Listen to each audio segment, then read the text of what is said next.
All right, let's find and classify some critical points. For f of x is x cubed plus y cubed minus 6y squared minus 3x plus 9. What do you do? Okay, take the gradient factor. All right, so the gradient for f is 3x squared minus 3. 3x squared minus 3, and y is 3y squared minus 12. okay, so I got, yeah, good. Now what? set them equal to 0. Set them equal to 0, so I got 3x squared minus 3 is 0, Did you set because there's no common variable? and 3y squared minus There's, like, 12y super confused about, equals 0. So You set them equal to each other? Well, actually, there's a different. Okay, you definitely could set them equal to each other, and I Okay. definitely wouldn't advise it. You can can take solve out for you both can take out a and common then make factor out of any both. iteration of those points. Yeah, so I would say out of this guy, right, if you solve the first equation, that's going to give you x's, yeah. right? So that's going to give you x is plus or minus 1, right? Yeah. And for this guy, right, you're going to get y is 4. And 0. 4 and 4 and 0. Yeah. Plus 0 and plus or minus 4. No. Hold on. Wait a So then we still have 4 points. Yeah, there's 4 points here, right? So I've got some x's Oh, because I took away the y. and some Okay. y's, Oh, okay, and they're they don't- independent. Yeah, they don't go together. So, Yeah. Okay. For some reason. Yeah, normally I'd have to hash out, like, does this x go with that y, or does this x go with that y, or something. But here, the first equation gives you things about x's, the second equation gives you things about y's. There's no relations between them, so you just need all 4 points. So you get 1 comma 4 4 minus 1, 4, minus 1 comma 4 1, 0. 0. 1 0 and negative 1 0. I'm guessing you just plug in those numbers to see if they're general equation. Look for the mins and max. So these are Assuming all the they're- derivatives, or these are all the points where the derivative is 0.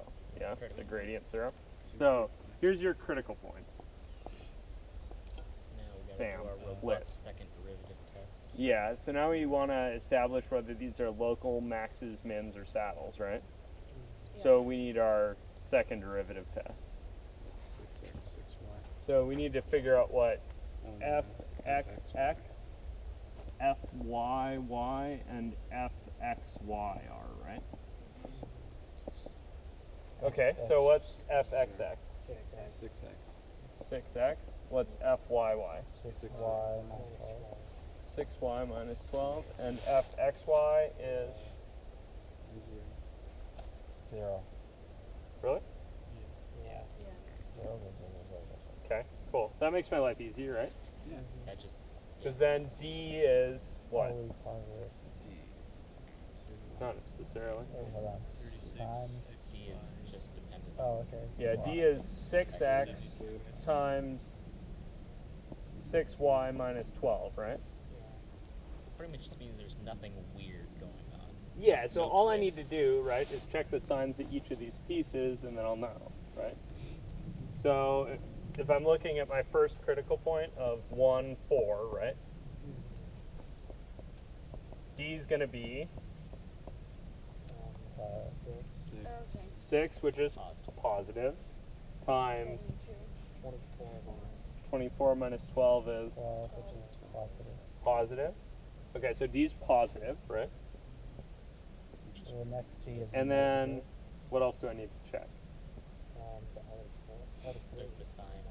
Okay, I need to check the other 3, but do I know whether 1, 4 is a max or a min right now? Oh yeah, it is. F of xx is positive. Ah, both of these were positive, right? So I know that this thing is a min. min. Okay, that checks 1, 4. How do we know it's min? Because the fxx and fyy there were both positive. So they're increasing away So from it's that concave green. up. Okay. And really I should say, I suppose, D evaluated at 1, 4, right? Yeah, that's better. So then here we should do -1, 4. And I'm looking for D evaluated at -1, 4. I'm choosing negative. Which would be really good. And I already know the answer for one of these pieces, right? That's positive. The next one is negative. And the one on the left, right, the fxx is negative. So, It's a saddle. yeah, this was a saddle. And I didn't even need the other thing there, even if it wasn't 0, right? Because the concavities disagree. So this thing's definitely a saddle.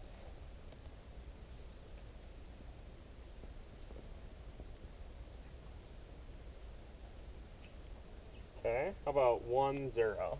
Saddle.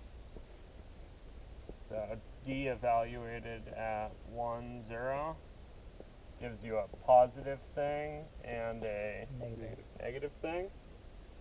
That tells you this thing is a Saddle. saddle.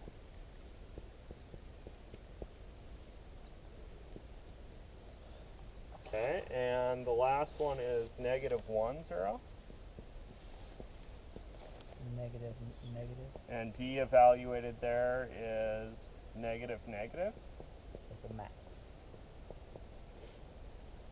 Yeah, so that's a max. You guys see that?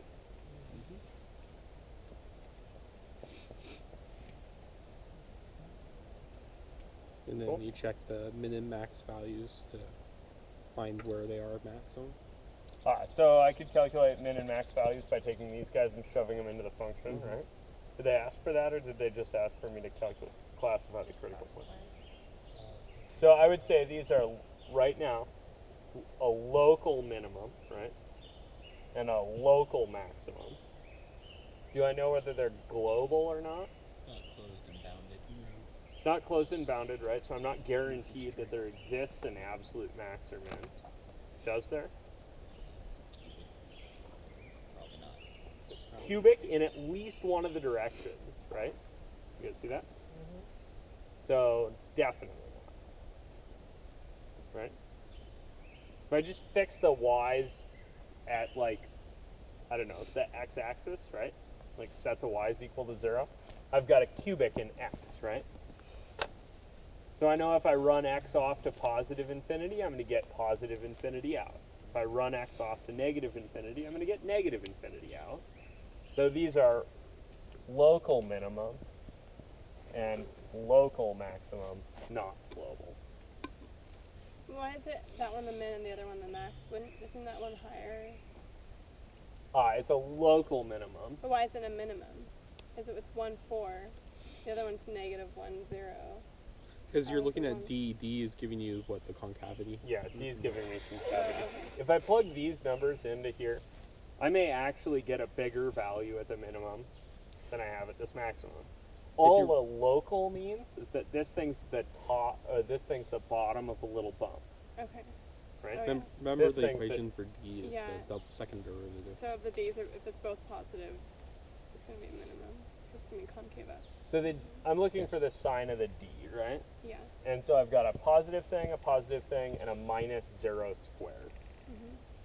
So that's positive. And Yeah. the second derivative test says if D is positive, then it's either a max or a min. Uh-huh. And you need to check the sign of fxx or fyy. you So I got positive. That means it's either a max or a min. Mhm.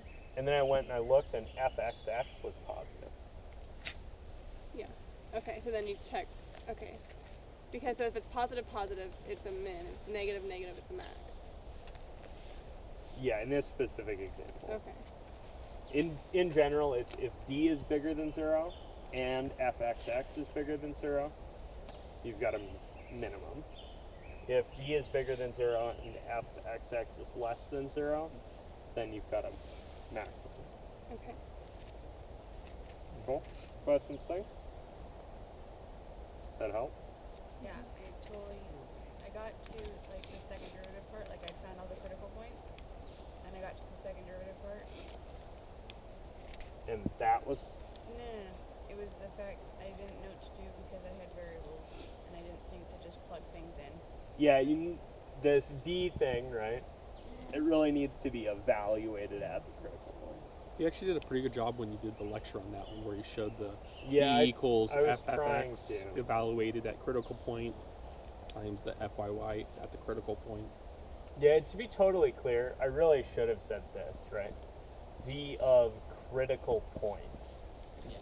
is stuff evaluated, critical point, evaluated, critical point. Well, you wrote critical point after everything during that lecture. Yeah. I just Yeah, it forgot, didn't. and I wasn't anywhere where I had a computer Yeah, to no worries. rewatch lectures and stuff. And pulling out the points from the plus or minus this and the two options, knowing that you have to just do every combination of them.